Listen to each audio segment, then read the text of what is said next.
right, cool, we got her unstuck. She turns over. This is a good sign. So far, so good. Now we'll go ahead and pull the front of the motor off. So we'll pull the harmonic off, we'll pull the timing set off, or the timing chain cover, have a look at the timing chain and gears, see what they look like. If this was all original, when we pull this timing chain cover off, we're gonna see a nylon insert upper cam gear. We have silicone, so we know the timing set's been replaced. I'm pretty excited to get the Junkyard Dog short block built for less than $1,000. We'll see if it's possible or not. If it is, it's probably gonna be the cheapest short block Mopar big block build ever in the 2020s. Okay, see if I can knock this loose. Try to shock it. I guess I could try the impact, but in my experience, the impact doesn't really do much. There we go. So, and you'll get to see how to pull a harmonic balancer off. So to pull these things off, take your washer off, put your bolts back in. You don't have to tighten it, just put it in hand tight. Good enough. All right, so if you go shopping for one of these, this is basically, they'll call it a steering wheel puller, but it's basically, you know, perfect for pulling the harmonic off. Sometimes you got to get your own bolts. The ones that come in the kit are not always what you need. Basically, screw these guys in. Kind of pull it back, make sure it's all even. The reason we put the bolt back in without the washer and the bolt hold the harmonic onto the crank. So when you pull the washer out, it was the washer that's pushing on the crank. So with it gone, the bolt will actually go through the center of the harmonic balancer. So when you're taking it off, you put the bolt back in so you have something to push against. So when we tighten this, it's gonna push against that bolt head and it's gonna pull the harmonic balancer off like this. This particular one requires a 9/16 to fit. Some of them are bigger, have a bigger head on there. All right, I just had a brain fart. You know what, before we pull this off, let's check to make sure this thing hasn't spun.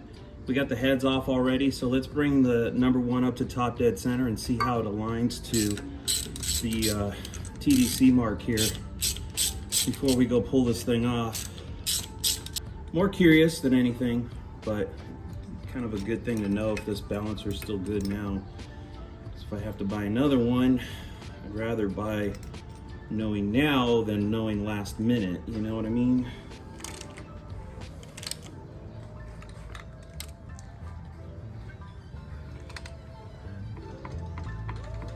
All right, let's look.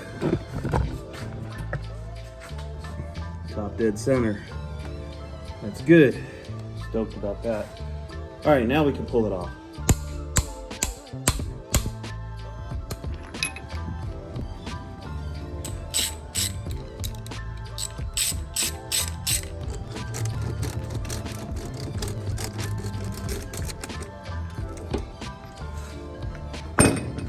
All right, so to pull the timing chain cover, there's two pan bolts, one right here, one right here. So we gotta pull these off. That's gonna take a 1/2" socket.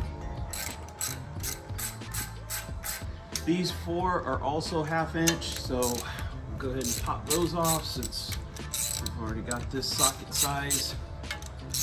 And these take a 9/16 socket for.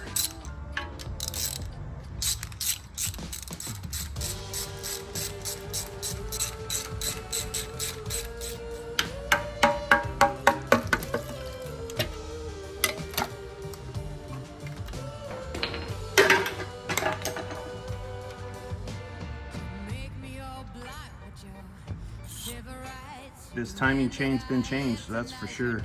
There's no nylon insert. It's got some miles on it, it's got some slack. I mean, this, not a ton, but you can see there's a few degrees there. Falling behind, you know. And then I'm gonna tighten this down so I can rotate the engine. I don't wanna leave the washer out while I do that, because then it'll jam against the crank. It'll be harder to get off.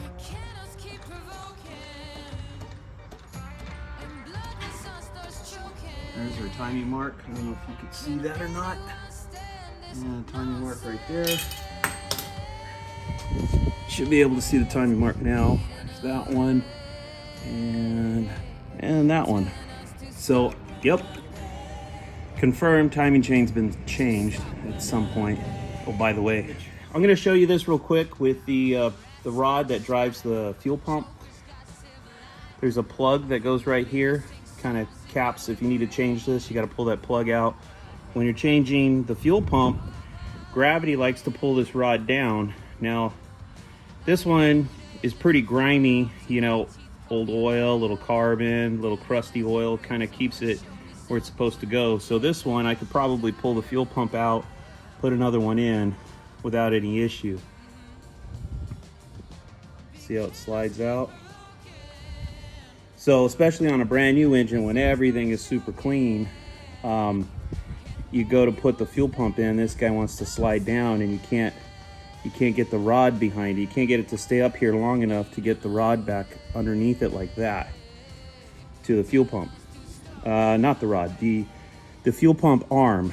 So you go to put the fuel pump arm in here, and this rod will fall like this. You can't get it in.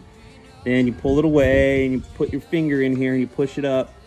And if it's really loose and new and clean, it just wants to fall on you again. So what I do is I'll put grease all over this, and then preferably before I put it in, but you know, if you're this far, get some grease on there, get it to stay up.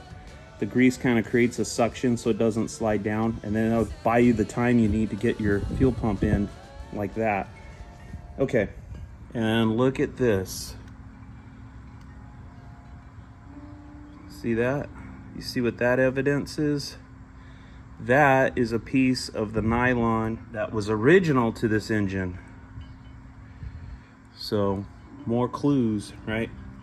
So I have a feeling the original timing set, which had nylon insert, those nylon, they just don't last. They get all broken up, they break up like this, and then the chain gets super sloppy because basically it's sort of like plastic gears on top of metal gears. When all those plastic gears let go, then the timing chain gets super sloppy. So then you can imagine how far out of sync this cam, or how far out of timing this cam becomes, causing the valves to smack the pistons. Just barely kissed them, so it didn't cause catastrophic damage, but if I had to guess, I would say they needed a new valve job. It more than likely bent all the valves, which would have required, you know, getting new valves, getting a valve job, and obviously getting a new timing set. Now, given how loose this one is, after they did that repair, this thing lasted. You know, this thing went the distance because there's a lot of miles on this chain. So after that repair, whoever owned this car at Chrysler was probably tickled pink, you know, and got shit tons of miles out of it. So, and you could tell by, you know, there's definitely miles on it. It's got some ridge line in there. I don't know, it's weird because some of them, they don't feel that bad. We're gonna run it anyway because that's the only way we're gonna get our budget super cheap, all right? All right, there you have it. We successfully got this engine to break loose and rotate. Still feels a little tight in certain areas, so while it sits for the next day, we'll let the driver's side soak some more. I think we have a pretty good idea of what the story was on this engine. I don't think it belonged to the 74 Chrysler I pulled it out of, because it's a 73. So this engine had a life before it made its way into that Chrysler. The original timing set, which had a nylon insert, let go, got too sloppy, and the valves kissed the piston. Bending the valves, probably ran like crap at that point. Got a new timing set. They got a valve job so that they can seal up their valve seats again. This thing ran like a top, and they got a crap load more miles in on the car. So I think they're happy. There's still probably a little more to this story because the oil pan is still sending us that clue that it's been changed at some point for some reason. And the pistons are stamped, so we'll see if we can keep it cheap and get this junkyard dog running like a wolf.